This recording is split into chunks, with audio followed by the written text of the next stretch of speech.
الحمد لله نحمده ونستعينه ونستغفره ونؤمن به ونتوكل عليه ونعوذ بالله من شرور أنفسنا ومن سيئات أعمالنا من يهده الله فلا مضل له ومن يضلله فلا هادي له ونشهد أن لا إله إلا الله وحده لا شريك له ونشهد أن سيدنا وسندنا وحبيبنا وطبيبنا وقلوبنا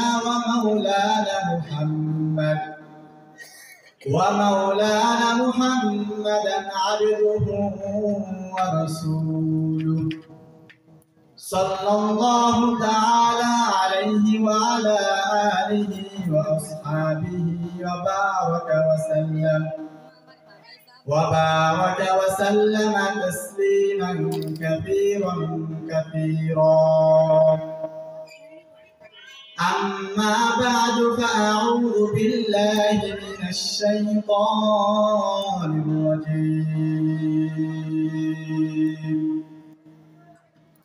بسم الله الرحمن الرحيم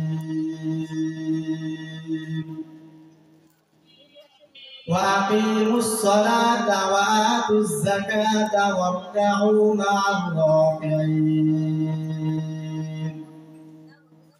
وقال النبي صلى الله عليه وسلم الصلاة عماد الدين من أقامها فقد أقام الدين ومن هدمها فقد هدم الدين أو كما قال عليه الصلاة والسلام الحمد لله সমস্ত প্রশংসা সমস্ত তারিফ সমস্ত গুণগান সেই মহান রব্বুল আলামিনের প্রতি যে মহান রব্বুল আলামিন আমাদেরকে শাপলা সাইদিয়া দারুল উলুম মাদ্রাসার কর্তৃক আয়োজিত 57তম বার্ষিক ওয়াজ মাহফিলের প্যান্ডেলে আসার বসার কয়েকটি কথা শোনার তৌফিক দান করেছেন। এজন্য সেই মহান রব্বে কারিমের দরবারে কালিমাতুশ শুকর আদায় করি, সকলে বলি আলহামদুলিল্লাহ। দুরূদ ও সালাম বর্ষিত হোক মানবতার মুক্তির দূত আখিরি পয়গম্বর নবী মুহাম্মদ সাল্লাল্লাহু আলাইহি ওয়াসাল্লামের প্রতি। আল্লাহুম্মা সাল্লি আলাইহি আল্লাহুম্মা বারিক আলাইহি। মুহতারাম হাজিরিন, আমি আপনাদের সম্মুখে যে আয়াতে কারিমা তেলাওয়াত করেছি এবং রাসূল সাল্লাল্লাহু আলাইহি ওয়াসাল্লামের অগণিত অসংখ্য হাদিস থেকে একটি হাদিস পাঠ করেছি।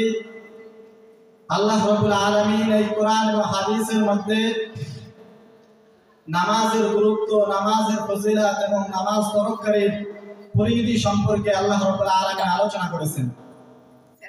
আল্লাহ পাক যেহেতু এ বিষয়ে আমি সামান্য কিছু কথা বলে আমি আমার আলোচনা শেষ করব ইনশাআল্লাহ। প্রিয় হাজিরিন, ইসলামী শরীয়তের মূল ভিত্তি হলো 5টি জিনিসের উপর: কালিমা, নামাজ, রোজা, হজ এবং যাকাত। এই 5টির মধ্যে প্রথমটি হলো কালিমা। এই কালিমার স্বীকারোক্তি হলো ঈমান। আর ঈমান এটা ইতিকাদ বিষয়, এর সম্পর্ক ইতিকাদ বা বিশ্বাসের সাথে, অর্থাৎ অন্তরে তাওহীদ ও রিসালাতের বিশ্বাস এবং জবানে তার স্বীকারোক্তি দ্বারাই একজন মানুষ ঈমানদার ও মুসলমান হতে পারে। এই ঈমান ইসলামের পরে বাকি যে আরো 4টি বিষয় রয়েছে এগুলো হলো আমলি বিষয়। এই আমলি বিষয়গুলোর মধ্যে একটি হলো যাকাত। এই যাকাতের সম্পর্ক সমাজের একটা বিশেষ শ্রেণীর মানুষের সাথে সম্পৃক্ত, যা সারা বছরে মাত্র একবার ফরজ হয়, অর্থাৎ যার নিসাব পরিমাণ মাল রয়েছে সে বছরে একবার যাকাত আদায় করবে। 2 নম্বর হলো হজ। এই হজের সম্পর্ক সমাজের এমন এক শ্রেণী মানুষের সাথে সম্পৃক্ত যারা বাইতুল্লাহ পর্যন্ত পৌঁছাবার সামর্থ্য রাখে, যা সারা জীবনে মাত্র একবার ফরজ হয়। 3 নম্বর হলো রোজা।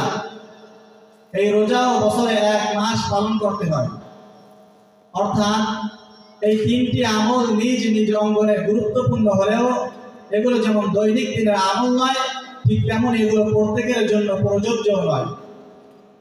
পক্ষান্তরে প্রতিজন সুস্থ সাবালক জ্ঞানবান নারী পুরুষের দৈনিক দিনের একমাত্র আমল হচ্ছে 5 ওয়াক্ত নামাজ।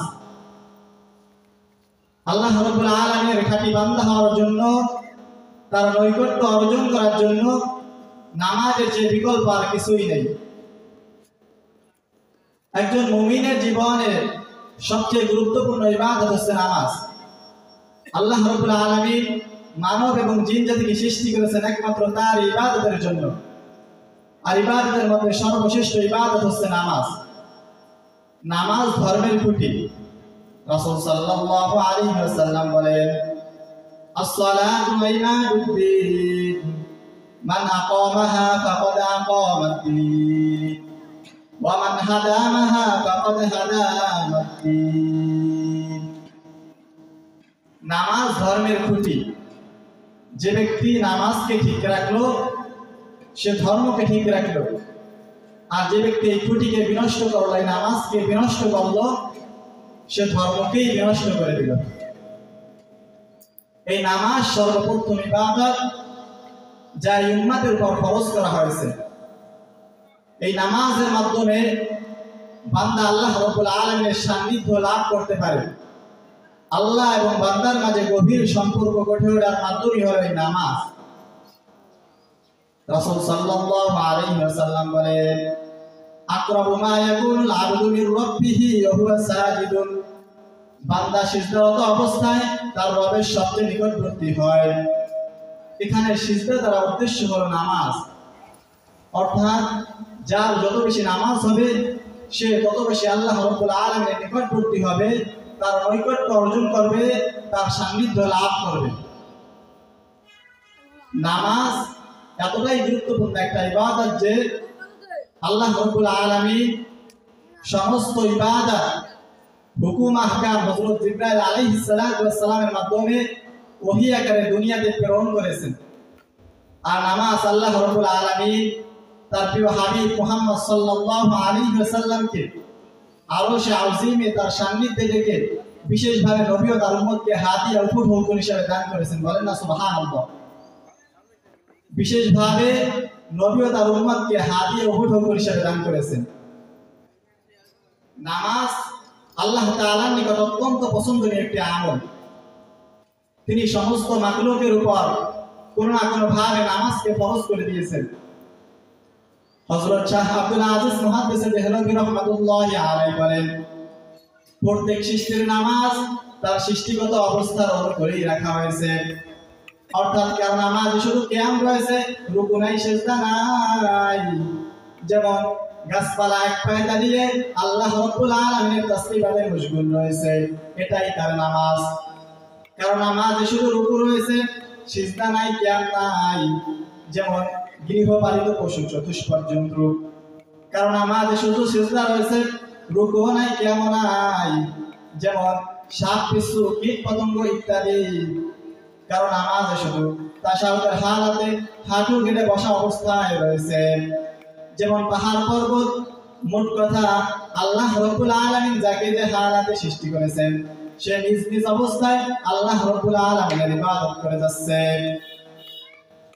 আল্লাহ রাব্বুল আলামিন যাকে যে হালাতে সৃষ্টি করেছেন সে নিজ নিজ অবস্থায় আল্লাহ রাব্বুল আলামিনের ইবাদত করে যাচ্ছে। ইরশাদ হচ্ছে, কুল্লুন ক্বাদ আলিমা সালাতাহু ওয়া তাসবিহাহু। প্রত্যেকেই তার নামাজ ও তাসবিহ সম্পর্কে জেনে নিয়েছে, তবে তাদের নামাজ অসম্পূর্ণ। এই কারণে এই নামাজের কোনো বিনিময় তাদেরকে দেওয়া হবে না। একমাত্র আল্লাহ রাব্বুল আলামিন মানব জাতিকে পূর্ণাঙ্গ নামাজ দান করেছেন। এবং তার বিনিময়ে রেখেছেন জান্নাত ও তার অফুরন্ত নিয়ামত সমূহ। সুবহানাল্লাহ। একমাত্র আল্লাহ রাব্বুল আলামিন মানব জাতিকে পূর্ণাঙ্গ নামাজ দান করেছেন এবং তার বিনিময়ে রেখেছেন জান্নাত ও তার অফুরন্ত নিয়ামত সমূহ। নবী রাসূলগণ নামাজের অনুসারী ছিলেন, নিজেরা নামাজ পড়তেন, পরিবার বর্গকে নামাজের তাকিদ দিতেন। আল্লাহ রাব্বুল আলামিন তার প্রিয় হাবিব মুহাম্মদ সাল্লাল্লাহু আলাইহি ওয়াসাল্লামকে একইভাবে নামাজের আদেশ করেছেন। সূরা তাহা 132 নম্বরে আল্লাহ রাব্বুল আলামিন বলেন, ওয়া'মুর আহলাকা বিস-সালাতি ওয়াসতাবির আলাইহা লা নাসআলুকা রিজকা নাহনু নারযুকুকা ওয়াল আকিবাতু লিত-তাকওয়া। হে রাসূল, আপনি আপনার পরিবার বর্গকে নামাজের আদেশ করুন এবং আপনিও তার উপর অবিচল থাকুন। আমি আপনার কাছে রিজিক চাই না, বরং আমি আপনাকে রিজিক দিই, আর আল্লাহ বিরুদ্ধ পরিণাম শুভ হয়। উক্ত আয়াত দ্বারা আল্লাহ রাব্বুল আলামিন তার প্রিয় হাবিব মুহাম্মদ সাল্লাল্লাহু আলাইহি ওয়াসাল্লামকে এবং তার পরিবার বর্গকে নামাজের আদেশ করেছেন এবং তার উপর অবিচল থাকার নির্দেশও দিয়েছেন। এর দ্বারা বোঝা যায় নামাজ কতটা গুরুত্বপূর্ণ একটা ইবাদত, কথা কোন ঠিক কিনা? আম্বিয়া আলাইহিস সালাতু ওয়াস সালাম দুনিয়া ও আখিরাতের সমস্ত কল্যাণকর বিষয়ের ফয়সালা নামাজের মাধ্যমে আল্লাহর কাছ থেকে আদায় করে নিতেন। হযরত হুযায়ফা রাদিয়াল্লাহু তাআলা আনহু রাসূল সাল্লাল্লাহু আলাইহি ওয়াসাল্লাম সম্পর্কে বলেন, হযরত হুযায়ফা রাদিয়াল্লাহু তাআলা আনহু রাসূল সাল্লাল্লাহু আলাইহি ওয়াসাল্লাম সম্পর্কে বলেন, কানা রাসূলুল্লাহ সাল্লাল্লাহু আলাইহি ওয়াসাল্লাম ইদা হাযাবাহু আমরুন বাদারা ইলাস সালাত। রাসূল সাল্লাল্লাহু আলাইহি ওয়াসাল্লাম যখনই কোনো কঠিন সমস্যার সম্মুখীন হতেন তৎক্ষণাৎ তিনি নামাজে দাঁড়িয়ে যেতেন। আর সাহাবায়ে কেরামের অবস্থাও অনুরূপ ছিল। এই নামাজ ব্যতীত কেউ মুত্তাকি, পরেজগার, আল্লাহভীরু হতে পারে নাই এবং পরকালে নাজাতেরও কোনো ব্যবস্থা নাই। আল্লাহ রাব্বুল আলামিন সূরা বাকারার 3 নম্বর আয়াতে মুত্তাকিদের পরিচয় তুলে ধরেছেন। আল্লাহ রাব্বুল আলামিন বলেন, আল্লাযীনা ইউমিনুনা বিল গায়বি ওয়া ইউকিমুনাস সালাত। মুত্তাকি তারা যারা অদৃশ্য বিষয়ে বিশ্বাস স্থাপন করে এবং নামাজ কায়েম করে। রাসূল সাল্লাল্লাহু আলাইহি ওয়াসাল্লাম বলেন, ইন্না আউওয়ালা মা ইউহাসাবু বিহিল আবদু ইয়াওমাল কিয়ামাতি মিন আমালিহি সালাতুহু ফাইন সালাহাত ফাকাদ আফলাহা ওয়া আনজাহা ফাকাদ খাবা ওয়া খাসিরা। নিশ্চয়ই কিয়ামতের দিন বান্দার সর্বপ্রথম নামাজের হিসাব হইবে। যদি যথাযথভাবে নামাজ আদায় করে থাকে তাহলে সে সফলতা অর্জন করবে, সফল কাম হয়ে যাবে।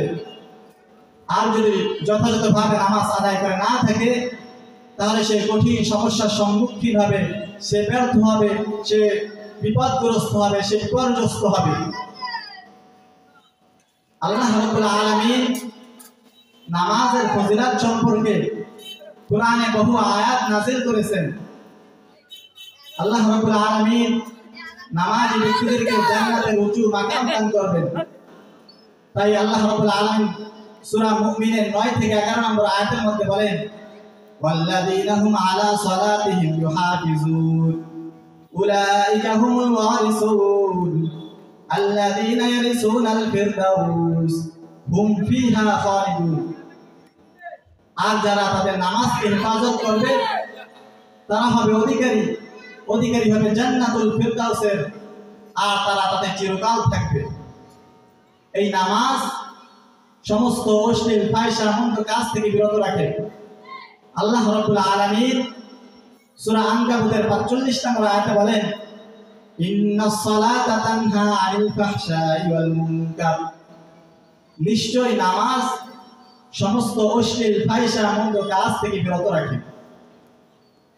নামাজের ফজিলত সম্পর্কে হযরত আবু যর রাদিয়াল্লাহু তাআলা আনহু রাসূল সাল্লাল্লাহু আলাইহি ওয়াসাল্লামের থেকে একটি হাদিস বর্ণনা করেন। হযরত আবু যর রাদিয়াল্লাহু তাআলা আনহু রাসূল বলেন, রাসূল সাল্লাল্লাহু আলাইহি ওয়াসাল্লাম একবার শীতকালে বাহিরে তাশরিফ নিয়ে গেলেন। তখন গাছ থেকে পাতা ঝরছিল রাসূল সাল্লাল্লাহু আলাইহি ওয়াসাল্লাম গাছের একটি শাখার উপর, একটি ডালের উপর হাত রাখলেন, ফলে তার থেকে আরো বেশি পাতা ঝরে পড়ছিল। তখন রাসূল সাল্লাল্লাহু আলাইহি ওয়াসাল্লাম বললেন, হে আবু যর। আবু যর বললেন, লাব্বাইক ইয়া রাসূলুল্লাহ, হে আল্লাহর রাসূল, আমি উপস্থিত। তখন রাসূল সাল্লাল্লাহু আলাইহি ওয়াসাল্লাম বললেন, মুসলমান বান্দা যখন আল্লাহ তাআলার সন্তুষ্টির জন্য নামাজ আদায় করে, তার থেকে এভাবে গুনাহগুলো ঝরে পড়েছে যেভাবে এই গাছের পাতাগুলো ঝরে পড়েছে। মুসলমান বান্দা যখন আল্লাহ রাব্বুল আলামিনের সন্তুষ্টির জন্য নামাজ আদায় করে, তখন তার থেকে এভাবে গুনাহসমূহ ঝরে পড়ে যেমনি ভাবে এই গাছের পাতাসমূহ ঝরে পড়েছে। বলেন না সুবহানাল্লাহ। আল্লাহ রাব্বুল আলামিন নামাজি ব্যক্তিদেরকে 5টি পুরস্কার দেবেন। যারা গুরুত্ব সহকারে নামাজ আদায় করবে, আল্লাহ রাব্বুল আলামিন তাকে 5 ধরনের পুরস্কার দেবেন। 1 নম্বরে রুজি রোজগার ও জীবনের সংকীর্ণতা হতে তাকে মুক্ত করবেন। 2 নম্বরে তার থেকে কবরের আযাবকে উঠিয়ে নেবেন। 3 নম্বরে আমলনামা ডান হাতে দেবেন। 4 নম্বরে বিদ্যুতের গতিতে চোখের পলকে ফুলসিরাত পার করে দেবেন। 5 নম্বরে বিনা হিসাবে জান্নাত দান করবেন। এই 5টি বিষয় এমন যে যদি কারো এই 5টি বিষয় হাসিল হয়ে যায়, এই 5টি বিষয় অর্জন হয়ে যায়, তাহলে সে আমলে দুনিয়া, আমলে বরখাস, আমলে আখিরাত, অর্থাৎ তার দুনিয়ার জগৎ, তার কবরের জগৎ, তার আখিরাতের জগতে সে সফলকাম হবে। লা খাউফুন আলাইহিম ওয়া লা হুম ইয়াহজানুন, তার কোনো ভয় নাই, তার কোনো দুশ্চিন্তা নাই, কোনো পেরেশানি তাকে স্পর্শ করতে পারবে না, কোনো পেরেশানি তাকে ঘায়েল করতে পারবে না। 1 নম্বর হলো রুজি রোজগার ও জীবনের সংকীর্ণতা হতে তাকে মুক্ত করবে। এই রুজি রোজগারের জন্য আজকে আমরা এক দেশ থেকে অন্য দেশে যাই, এক শহর থেকে অন্য শহরে যাই। আল্লাহ রাব্বুল আলামিন বলেন, যদি কোনো ব্যক্তি গুরুত্ব সহকারে 5 ওয়াক্ত নামাজ আদায় করে, তাহলে তাকে রিজিকের অভাব দূর করে দেবেন, তার জীবন থেকে রিজিকের অভাব দূর করে দেবেন। 2 নম্বরে তার থেকে কবরে আযাবকে উঠিয়ে নেবেন। এই কবরে আযাব আখিরাতের ঘাঁটি সমূহের মধ্যে সর্বপ্রথম ঘাঁটি। এই ঘাঁটিতে যে আটকে যাবে, সে সব জায়গাতেই আটকে যাবে। আর এখানে যে মুক্তি পাবে, এখানে যে ছাড়া পাবে, সে সব জায়গাতেই মুক্তি পাবে, সব জায়গাতেই ছাড়া পাবে। 3 নম্বর হলো আমলনামা ডান হাতে দেবেন। এই আমলনামা যাকে বাম হাতে দেওয়া হবে, সে ধ্বংস হয়ে যাবে, সে জাহান্নামে চলে যাবে। আর যার আমলনামা ডান হাতে থাকবে, সে সরাসরি জান্নাতে চলে যাবে। 4 নম্বরে বিদ্যুতের গতিতে ফুলসিরাত পার করে দেবেন। এই ফুলসিরাতের নিচে হলো জাহান্নাম, এর দৈর্ঘ্য হলো 500 বছরের রাস্তা। চুলের চেয়ে চিকুন, হীরার চেয়ে ধারালো, কোনো কলা কৌশলে এর থেকে পার হওয়া যাবে না। একমাত্র এই নামাজই পারে এই ফুলসিরাত বিদ্যুতের গতিতে চোখের পলকে পার করে দিতে। তাই নামাজ পড়া আবশ্যক, নামাজ পড়া অতি জরুরি। 5 নম্বরে বিনা হিসেবে জান্নাত দান করবেন, কারণ হিসাব দিয়ে কেউ জান্নাতে প্রবেশ করতে পারবে না।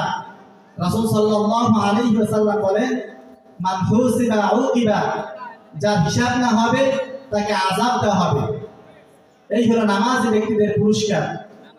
পক্ষান্তরে যারা নামাজে শৈথিল্যতা প্রদর্শন করবে, নামাজ পড়বে না, নামাজ তরক করবে, নামাজ ছেড়ে দেবে, আল্লাহ রাব্বুল আলামিন তাদেরকে ইহকালে পরকালে বিভিন্নভাবে লাঞ্ছিত করবেন, অপমানিত করবেন, বিভিন্নভাবে লাঞ্ছিত করবেন, অপমানিত করবেন। 1 নম্বরে তার জিন্দেগির বরকতকে কেড়ে নেওয়া হবে, সব জায়গাতেই সে বেবরকতি হবে। যতই আয় রোজগার করুক, কোনো কিছুতে তার চাহিদা পূরণ হবে না। 2 নম্বরে সে তৃষ্ণার্ত এবং পিপাসিত অবস্থায় ইন্তেকাল করবে।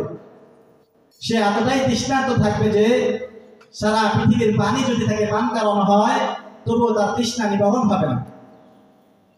3 নম্বর হলো তার কবর এতই সংকীর্ণ হবে, এতই ছোট হবে যে এক পাশে হাড্ডি অপর পাশে ঢুকে যাবে। 4 নম্বরে তার কবরে আগুন জ্বালিয়ে দেওয়া হবে। 5 নম্বরে তার কবরে 100 বিশাল বিষধর সাপ নিযুক্ত করা হবে, যার দৈর্ঘ্য হলো 1 দিনের রাস্তা। চোখগুলো আগুনের মতো, নখরগুলো লোহার মতো, বজ্রের ন্যায় আওয়াজ করে বলবে, আমার আল্লাহ আমাকে হুকুম দিয়েছে, আমার আল্লাহ আমাকে আদেশ দিয়েছেন, আমার পরওয়ারদিগার আমাকে আদেশ করেছেন ফজরের নামাজ ত্যাগ করার কারণে সূর্যোদয় পর্যন্ত, জোহরের নামাজ ত্যাগ করার কারণে আসর পর্যন্ত, আসরের নামাজ ত্যাগ করার কারণে মাগরিব পর্যন্ত, মাগরিবের নামাজ ত্যাগ করার কারণে ঈশা পর্যন্ত, আর ঈশার নামাজ ত্যাগ করার কারণে ফজর পর্যন্ত দংশন করতে। এই বলে সে দংশন করবে, এভাবে কিয়ামত পর্যন্ত চলতে থাকবে। একবার দংশন করবে, সে 70 হাত মাটির নিচে দেবে যাবে, আবার উঠবে, আবার দংশন করবে, এভাবে কিয়ামত পর্যন্ত চলতে থাকবে। এই কয়টা হলো বেনামাজির শাস্তি। আরো অনেক শাস্তি রয়েছে, আমি সামান্য কিছু বললাম।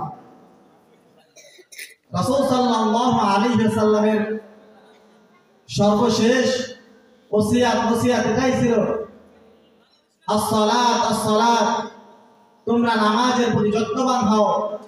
ইত্তাকুল্লাহ ফীমা মালাকাত আইমানুকুম, এবং দাস দাসীদের অধিকারের ব্যাপারে আল্লাহকে ভয় করো। হযরত ওমর ফারুক রাদিয়াল্লাহু তাআলা আনহু নামাজরত অবস্থায় জনৈক ইহুদি যখন তাকে বর্ষা দিয়ে আঘাত করলো, তখন তার শরীর দিয়ে ফিনকে দিয়ে রক্ত বের হতে লাগলো। যখন সে পড়ে যাওয়ার উপক্রম হলেন, তখন হযরত আব্দুর রহমান ইবনে আউফকে তারা ডানা ধরে নামাজের ইমামতি করার জন্য সামনে বাড়িয়ে দিলেন। এর দ্বারা তিনি এটাই বুঝাইলেন যে তোমরা আমার আগে নামাজের ফিকির করো, নামাজকে গুরুত্ব দাও। অতঃপর সে অজ্ঞান হয়ে গেলেন। যখন তিনি হুঁশ ফিরে পেলেন, তখন কেউ তাকে নামাজের কথা স্মরণ করিয়ে দিলে তিনি বলেন, নাম লা হাসতা ফিল ইসলাম লিমান লা সালাত লাহু, হ্যাঁ অবশ্যই নামাজ পড়তে হবে, কারণ যে নামাজ পড়বে না ইসলামে তার কোনো অংশ নেই। যে নামাজ পড়বে না ইসলামে তার কোনো অংশ নেই। এই হলো নবী সাহাবাদের নামাজের গুরুত্ব। এই নামাজই জান্নাত, এই নামাজই জাহান্নাম। অর্থাৎ যারা নামাজ আদায় করবে তারা জান্নাতে যাবে, আর যারা নামাজ আদায় করবে না তারা জাহান্নামে যাবে। কাল কিয়ামতের ময়দানে যখন জান্নাতীরা জান্নাতে যাবে, জাহান্নামীরা জাহান্নামে যাবে, তখন জান্নাতীরা জাহান্নামীদেরকে ডেকে বলবে, মা সালাকাকুম ফি সাকর, কোন জিনিস তোমাদেরকে জাহান্নামে নিয়ে এলো? তারা বলবে, ক্বালু লাম নাকু মিনাল মুসাল্লিন ওয়া লাম নাকু নুতঈমুল মিসকিন ওয়া কুননা নাখুযু মা'আল খায়িদিন ওয়া কুননা নুকাযযিবু বিয়াউমিদ্দিন হাত্তা আতানাল ইয়াকিন। আমরা নামাজ পড়তাম না, অভাবীদেরকে খাদ্য দিতাম না, ইসলামের সমালোচকদের সাথে সমালোচনা করতাম, কিয়ামতকে অস্বীকার করতাম, অবশেষে আমাদের ইন্তেকাল হয়ে গেল। মোট কথা, দৈনন্দিন 5 ওয়াক্ত নামাজ জাহান্নাম থেকে বাঁচার মামুলি ফর্মুলা মাত্র। তবে যারা আল্লাহ রাব্বুল আলামিনের প্রিয় ভাজন হতে চায়, প্রিয় ব্যক্তিত্ব হতে চায়, তাদের জন্য এতটুকু যথেষ্ট নয়। রাসূল সাল্লাল্লাহু আলাইহি ওয়াসাল্লাম যার আগের পিছের সমস্ত গুনাহকে মাফ করে দেওয়া হয়েছিল, তিনি নামাজে এত দীর্ঘক্ষণ দাঁড়িয়ে থাকতেন যে তার কদম মোবারক ফুলে ফেটে পানি ঝরত। হযরত ইমাম আবু হানিফা রাহমাতুল্লাহি আলাইহি, আমাদের ইমাম, যার সম্পর্কে বলা হয়েছে তিনি নামাজে, নফল নামাজে একটি আয়াত তিলাওয়াত করতে করতে সারা রাত কাটিয়ে দিলেন। আয়াতটি হলো